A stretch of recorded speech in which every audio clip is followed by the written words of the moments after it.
Hi, everyone. Welcome back to our final session of what has been a great and full day. And I'm really delighted to welcome Tracey Lee, Chief Executive of Plymouth City Council. I met Tracey in the summer and had an amazing visit to Plymouth. Blessed by lovely weather, a lot of it, and but also really I was so impressed by the kind of bold ambitions that you have for the city and the communities. And I loved the fact that it covered all aspects of the city, in terms of blue, green, culture, heritage, and people. And it's the story of your city, but also the story of a future city as well. So I found it a really fascinating and enjoyable visit. So I'm really delighted that you're going to talk to us today about leading for transformational change, how investing in a city's green and blue infrastructure is leading to a thriving economy and healthy, successful communities. So thank you so much, Tracey, and over to you. Thank you very much, and hopefully somebody will indicate if you can't hear me. Hopefully you can hear me, and apologies if I have a bit of a coughing fit. I've got COVID and I've sipped loads of water, but if I do have a coughing fit, I will mute myself. So I'm absolutely delighted to be with you today to talk a little bit about the journey that we've had as a place on integrating urban natural spaces into the fabric of what we're trying to achieve in our city. And we're doing that through transformation, innovation, and collaboration. And I'm going to say a little bit about how we're doing it, but also what we've learned so far and what next for us. So if we move on to the next slide, if that's okay. So for those of you who don't know who we are and where we are the 15th largest city in the UK and the biggest urban centre in the far southwest. We are home to autonomy, marine autonomy. We are home to the largest dockyard and naval base in Western Europe, and we have specialisms obviously in defence, marine engineering, but also a thriving cultural and tourism sector as well. And 25,000 students live in the city and add to the full tapestry of what we do. We're a city that has gone through a significant amount of regeneration over the last 15 years, and we have got £1 billion of regeneration in the pipeline. How quickly that's going to be delivered, bearing in mind the turbulence in the current economic environment is another thing, but we've got that in the pipeline, and a track record of a city that absolutely delivers. We're also really strong in working with our partners and working particularly on our urban fringe in South Hams and West Devon areas of Southwest Devon. And we're a city that is constantly trying to reinvent itself. So if we move on to the next slide. Like many urban places, we have a number of really, really complex challenges, and some of the stats that I'll just run through, many of you who are part of this conference will absolutely recognise the challenges, the urban challenges that exist. So we are a low-wage economy, about 85, nearly 86% of GVA compared to the national average. We have start-up businesses, but there are a high number of business failures. Those businesses that survive beyond 2 years are quite low in number. And we are a low wage economy compared to the national average. So £521 are our weekly wages compared to 577 nationally. Connectivity is a big issue for us. We've got one rail link in and out, and we've got pretty much one road in and out of the region. 1 in 5 of my children live in poverty, and Plymouth is within the 20% most deprived local authorities in England. And economic inactivity is also a really big issue for us, with 35% working age adults who are classed as economically inactive, and that is really high compared to the national average. Life expectancy, we've got a 7.5-year gap between life and expectancy, but really importantly, in addition to that, people live with ill health for longer, and particularly women are living with ill health for a long time.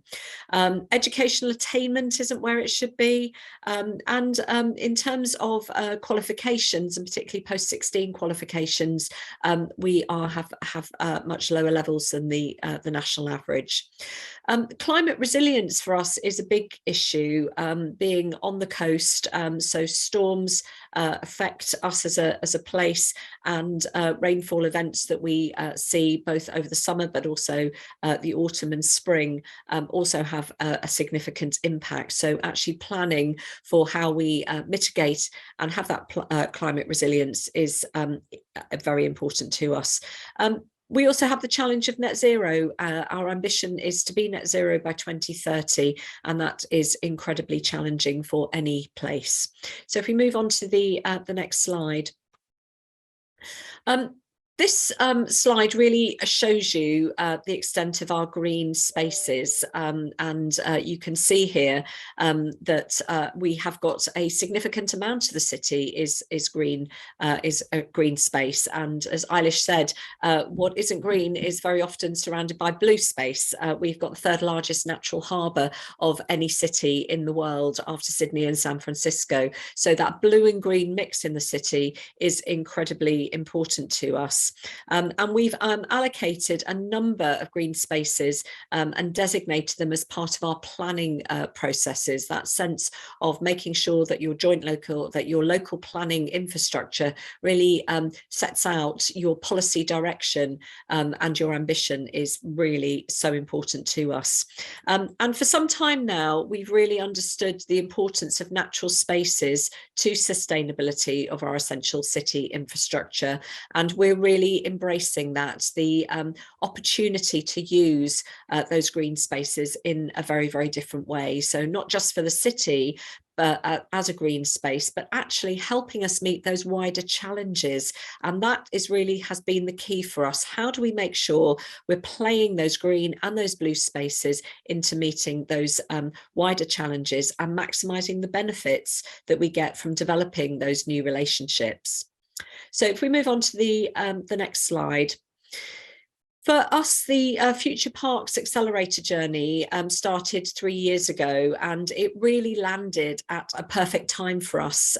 We were really ready for our next step in terms of transformation and collaboration, and the Future Parks programme provided some resource and support to enable us to really extend our ambition and start delivering that next stage of the ambition. And you'll see the statement there is our original aim, which actually still rings true today, 3 years on, but the level of transformation we're now pursuing, if anything, is much, much greater than when we first began our journey. And some of the thoughts in terms of why this progress has worked, or these processes have worked for us. I think, you have to make sure all the right ingredients are there. We were ready and committed for change, so it was the right time for us.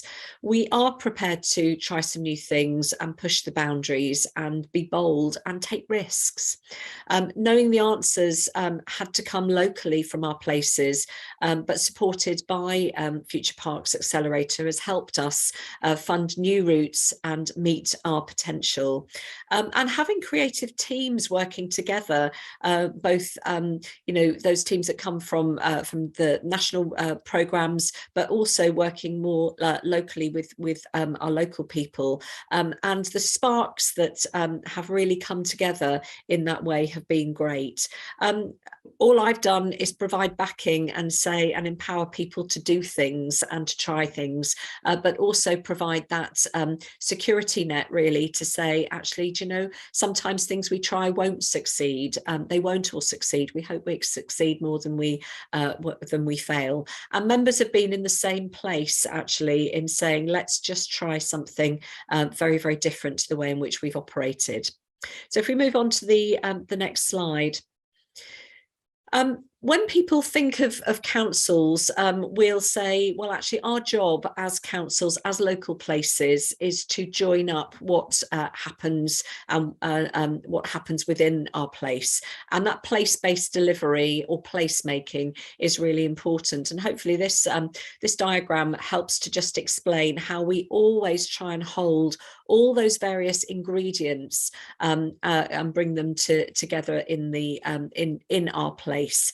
And in holding those ingredients, in working across boundaries, we do make sure we are getting the benefits from working with colleagues in public health, with our colleagues in education on attainment and skills, working across the climate agenda, across the whole of the city, making sure that we're an attractive place for investment. People want to live somewhere that's nice. And so that point around having a great blue and green environment is really important. Our transport, our travel, making sure that that's we have active transport, but also making sure that we have got social cohesion, bringing different people together in different ways, and the benefits of doing that, and the benefits of the innovation that comes out of that is so important to us. Things like our Green Skills programme have supported young people to really get into the job market, and we've just completed our Kickstarter programme, and we've had 100% retention within the programme, and those young people who took part are absolutely flourishing in their new roles inside and outside the green sector. So what does this investment look like for us? If we move on to the next slide, some of the programs that we are delivering, they are all about making positive changes, delivering for people, delivering for the environment, delivering for our place.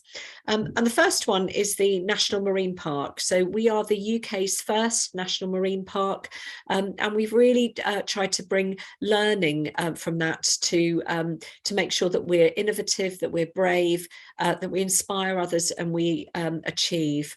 Our early ambitions for the next 5 years include connecting 10 million people to the National Marine Park, engaging all our 264,000 residents with the park, activating 100,000 hours of volunteering around the marine park, increasing visitor numbers to just over 5 million to over 6 million per year, and creating jobs. We recognise that we can create over 460 jobs through our National Marine Park, and that will deliver 18.4 million of additional GVA to us. So that provides a really positive vehicle to work across all of those challenges and take opportunities to really move forward. And of course, it's a great opportunity to involve people in the climate agenda. Another programme that we're involved in and working on is the Plymouth and South Devon Community Forest. And this is a first new community forest for decades, delivering over 500 hectares of new woodland, making sure we've got the right tree in the right place, which has not always been the case for Plymouth in the past. So getting the right trees in the right environment is absolutely crucial for us. Driving a whole variety of benefits out of a programme like a community forest, places people in the environment, make sure we're looking at flood alleviation, carbon capture, biodiversity gain, and absolutely focusing on engaging our young people with the project, and giving them a new approach to thinking about their environment and helping and shape their future. And the Green Minds programme, this is a really innovative fund and is all about how do you rewild people and nature, maximising the benefits for the community, being close to nature, and then helping to care for it. This is really about empowering change and empowering people to make that change.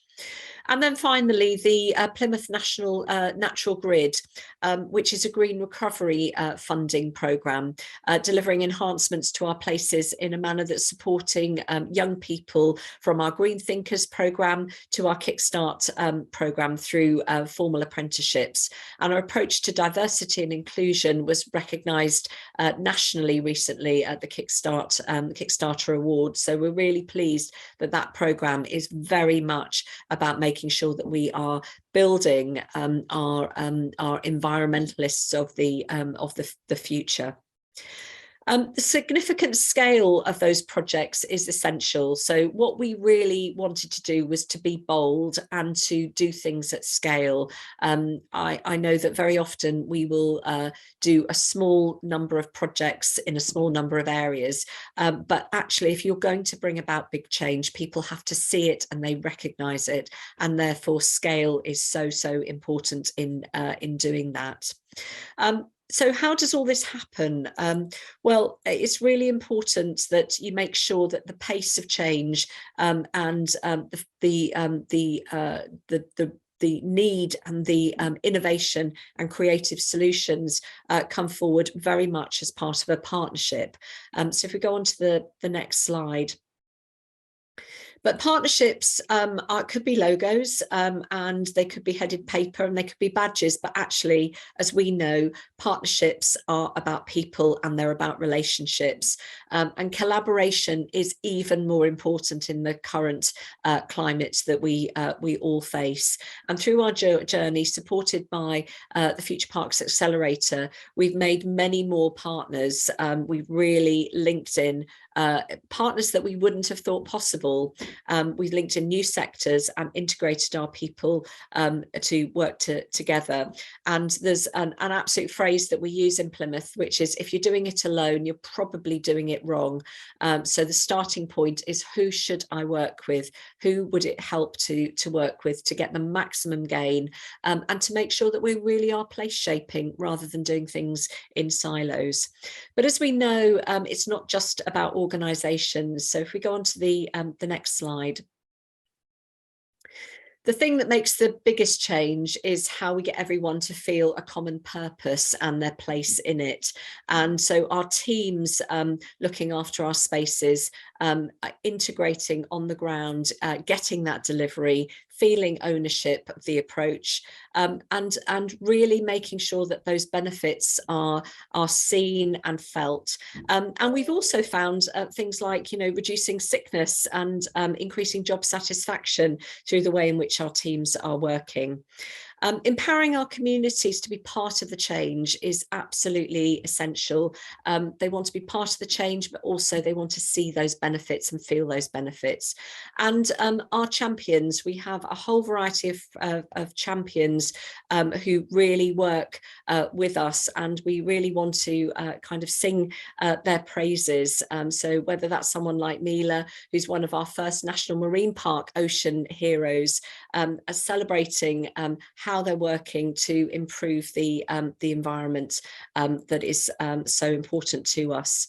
So the people resource is essential, but we cannot hide from the fact that money is so scarce, and currently for local authorities is in really short supply. So if we move on to the next slide, I'll say a little bit about what we're doing. So one of the key strands of the work that we're pursuing, supported by the Future Parks Accelerator, is new approaches to finances. And I can hear your ears all pricking up at this point, because this is so important to everything we want to do in our ambition.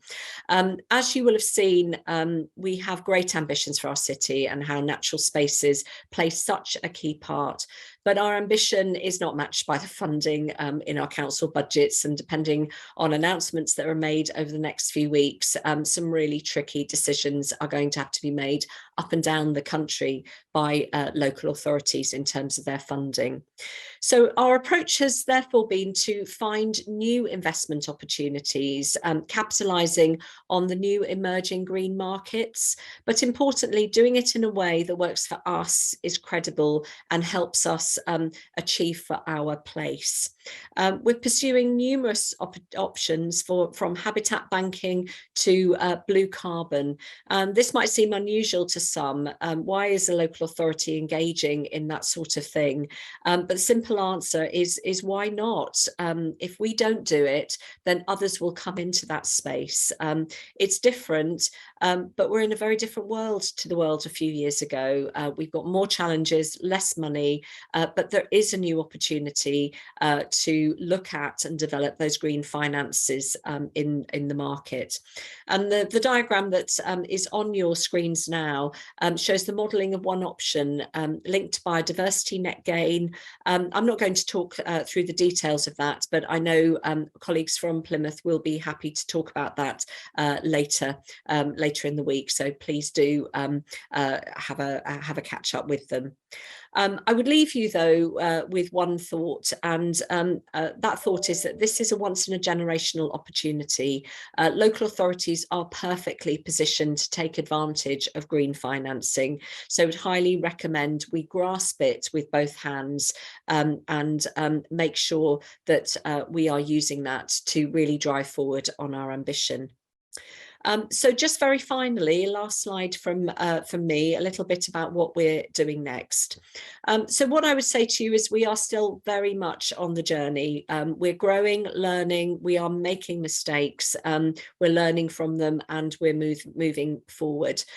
This is a new path, so it's really important that we support our teams to innovate, we fail fast and then succeed as we move forward.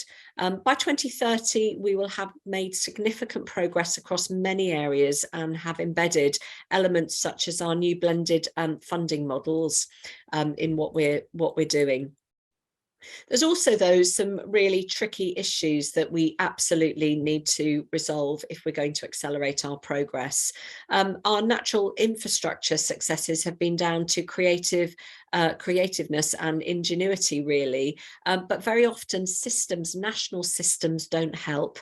Natural infrastructure needs the same value and systems as we put nationally on grey infrastructure to ensure that we deliver for our places.